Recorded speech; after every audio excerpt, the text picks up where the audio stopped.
ఒంటరిగా వెళ్ళిపోయి మన రహస్య పాపాలన్నీ దేవుని దగ్గర ఒప్పుకుని పశ్చాత్తాపడి విడిచిపెట్టేది ఏకాంత ప్రార్థన.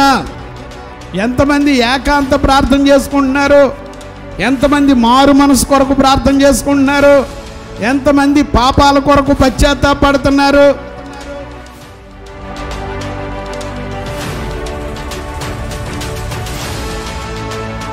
నువ్వు పాత్రగా చేయబడాలంటే ఒక పాట పాడటానికైనా, ఒక ప్రార్థన చేయటానికైనా, ఒక సాక్ష్యం చెప్పడానికైనా, ఒకరికి సువార్త చెప్పడానికైనా నీలో చెత్త, రాళ్ళు, కఠినమైనటువంటి విధానం ఉండగా ఎలాగూ ఇతరులకు నువ్వు ప్రేమతో కూడిన సువార్త చెప్పగలవు?